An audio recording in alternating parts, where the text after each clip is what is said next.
അസ്സലാമലൈക്കും. ഇപ്പോൾ എല്ലാവർക്കും അറിയാലോ കാര്യങ്ങളൊക്കെ, കുറേ മെസ്സേജും കാര്യങ്ങളൊക്കെ വരുന്നുണ്ട്. സോഷ്യൽ മീഡിയയിൽ നെഗറ്റീവ് കൊണ്ടും പ്രായവ്യത്യാസത്തിന്റെ കളിയാക്കൽ കൊണ്ടും ഫേമസ് ആയവരാണ് ടി ഫാമിലി.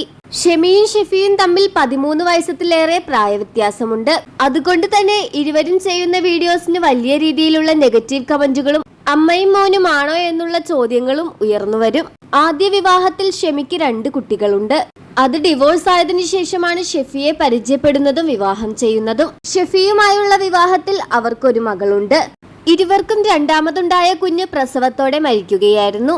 ഇത് ഇരുവരും സോഷ്യൽ മീഡിയ വഴി പങ്കുവച്ചപ്പോൾ ഇരുവർക്കും നേരെ വലിയ രീതിയിലുള്ള വിമർശനങ്ങളാണ് എത്തിയത്. ഇപ്പോഴിതാ തങ്ങൾ ഡിവോഴ്സ് വക്കിലാണെന്ന് പറഞ്ഞുകൊണ്ടാണ് ഷെഫി സോഷ്യൽ മീഡിയയിലൂടെ എത്തിയിരിക്കുന്നത്. പ്രായവ്യത്യാസം ഒരു പ്രശ്നം തന്നെയാണ്. ഷെമിയും ഷെഫിയും പിരിയുന്നു എന്ന തരത്തിൽ നിരവധി വാർത്തകളും എത്തുന്നു. ഇവരുടെ വീഡിയോസിൽ നിന്ന് തന്നെ ഇതെല്ലാം വ്യക്തമാണ്. ഇതെല്ലാം ഇവർ റീച്ചിന് വേണ്ടി ഉണ്ടാക്കിയെടുക്കുന്ന കഥകളാണെന്ന് പറയുന്നവരുടെ എണ്ണവും കുറച്ചൊന്നുമല്ല. 2 പേരും റീച്ചിന് വേണ്ടിയാണ് ഇങ്ങനെയൊക്കെ കാട്ടിക്കൂട്ടുന്നത് എന്നും യഥാർത്ഥത്തിൽ ഇവർക്കിടയിൽ ഒരു പ്രശ്നവുമില്ലെന്ന് പറയുന്നു. എന്നാൽ ഇവരുടെ സോഷ്യൽ മീഡിയ കമന്റുകളും വീഡിയോസും കണ്ടാൽ ഇവർക്കിടയിൽ വലിയ പ്രശ്നമുള്ളതുപോലെയും ഇവർ എത്രയും പെട്ടെന്ന് വേർപിരിയും എന്ന തരത്തിലുമാണ്.